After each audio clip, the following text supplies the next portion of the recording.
El libro de Esther comienza describiendo un espléndido banquete ofrecido por el rey Asuero, quien gobernaba un vasto imperio desde la India hasta Etiopía. Durante 180 días, el rey mostró su riqueza y poder a sus príncipes y gobernadores, seguido de una fiesta de 7 días para todo el pueblo en Susa. En el clímax de la celebración, el rey, embriagado de poder y vino, quiso mostrar a todos la belleza de su reina, Vasti. Sin embargo, cuando los sirvientes del rey fueron a buscar a Vasti para que se presentara ante los invitados, ella se negó a obedecer. Este hecho desata la ira del rey, quien consulta a sus consejeros sobre la implicación legal de su desobediencia. Memucán, uno de los príncipes, advierte que la actitud de Vasti podría influir negativamente en las mujeres del reino, fomentando la desobediencia hacia sus maridos. Como solución, se decreta que Vasti sea destituida y reemplazada por otra reina más digna. Tras la destitución de la reina Vasti, los consejeros del rey Asuero sugieren buscar jóvenes vírgenes de buen parecer en todo el reino para seleccionar una nueva reina. Esther, una huérfana judía criada por su primo Mardoqueo, es llevada al palacio en Susa como candidata. Siguiendo las instrucciones de Mardoqueo, Esther mantiene en secreto su origen judío. Después de un proceso de preparación de 1 año, Esther es presentada al rey y gana su favor sobre todas las demás doncellas, convirtiéndose en reina. Mientras tanto,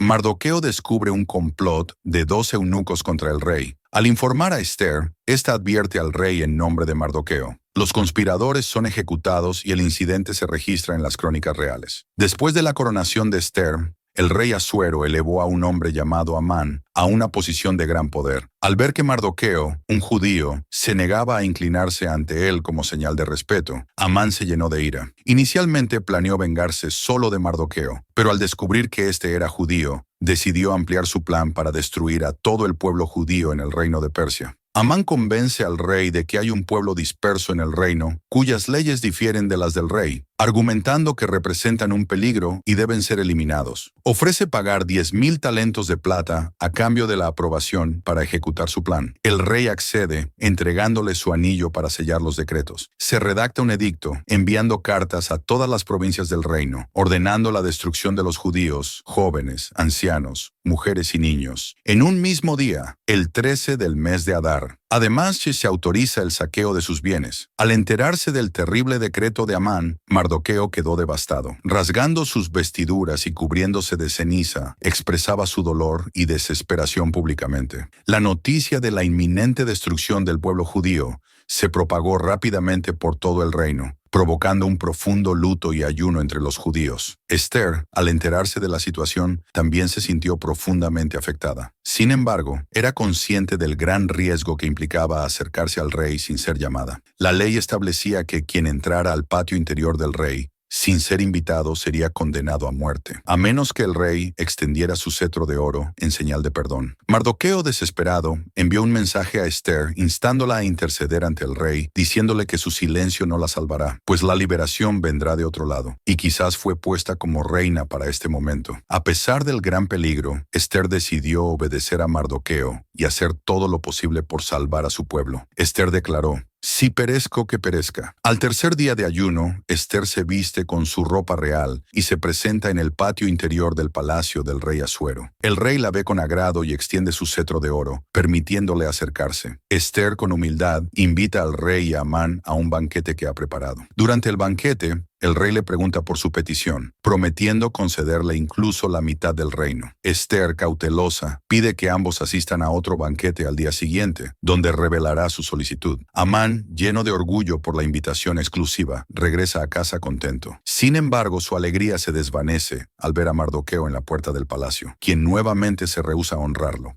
Furioso, Amán se queja con su esposa Zeres y sus amigos, quienes le aconsejan construir una horca para colgar a Mardoqueo al día siguiente, antes del banquete. Este plan agrada a Amán y manda preparar la horca, confiado en su éxito. El rey Asuero, incapaz de dormir, pide que le lean el libro de las crónicas del reino. Descubre que Mardoqueo había salvado su vida al denunciar un complot contra él, y pregunta qué honor se le había otorgado. Al saber que no se había hecho nada, el rey busca recompensarlo. Amán, que había llegado al palacio para pedir que colgaran a Mardoqueo, es llamado por el rey. Este le pregunta cómo honrar a alguien a quien desea exaltar. Pensando que se trata de él mismo, Amán propone vestir al hombre con ropas reales, montarlo en el caballo del rey y proclamar su honor por la ciudad. El rey ordena que todo esto se haga con Mardoqueo. Amán, humillado, viste a Mardoqueo, lo conduce por la plaza y proclama su honor. Tras cumplir la orden, Amán regresa abatido a casa y relata lo sucedido. Su esposa y consejeros predicen su caída,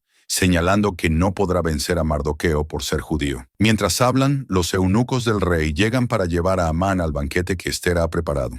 En el segundo banquete de la reina Ester, el rey Asuero le pregunta cuál es su petición. Ester revela que su vida y la de su pueblo están en peligro, ya que han sido vendidos para ser destruidos. Explica que, aunque se tratara de esclavitud, no habría hablado, pero la exterminación sería un gran daño para el rey. Asuero, indignado, pregunta quién es el responsable, y Ester señala a Amán como el enemigo y adversario. El rey, enfurecido, se retira al huerto del palacio. Mientras tanto, Amán suplica por su vida a Ester, pero al regresar el rey lo encuentra sobre el lecho donde estaba Ester, interpretándolo como un intento de violación. Ordena que se le cubra el rostro a Amán, y Arbona, un eunuco del rey, menciona la horca que Amán había construido para Mardoqueo. Asuero ordena que Amán sea colgado en esa misma horca. Así la ira del rey se apacigua. El rey Asuero entregó a Ester la casa de Amán, enemigo de los judíos, y dio su anillo a Mardoqueo, quien fue puesto a cargo de la propiedad de Amán. Ester, llorando, pidió al rey revocar el edicto de Amán que condenaba a los judíos. El rey permitió redactar un nuevo decreto en su nombre y sellarlo con su anillo, que otorgaba a los judíos el derecho de defenderse, destruir a sus enemigos y tomar sus bienes el 13 del mes de Adar. El mensaje fue enviado rápidamente por todo el reino, desde la India hasta Etiopía, cubriendo 127 provincias, en el idioma y escritura de cada pueblo. El temor a los judíos se extendió, y muchos de otros pueblos decidieron convertirse al judaísmo. El nuevo decreto trajo esperanza y honra para el pueblo judío, quienes se prepararon para enfrentar a sus enemigos con el respaldo del rey. El 13 de Adar, los enemigos de los judíos esperaban destruirlos, pero sucedió lo contrario. Los judíos derrotaron a sus enemigos con el respaldo de los oficiales y gobernantes, quienes temían a Mardoqueo, cuya influencia crecía. En Susa, mataron a 500 hombres y a los 10 hijos de Amán, pero no tomaron bienes.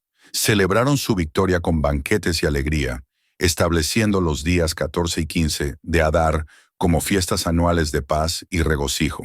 Mardoqueo envió cartas para oficializar estas celebraciones, conocidas como Purim, en recuerdo del cambio de luto en gozo, y los judíos prometieron mantener esta tradición para futuras generaciones. Mardoqueo fue engrandecido, convirtiéndose en el segundo después del rey, y reconocido por procurar el bienestar y la paz de su pueblo.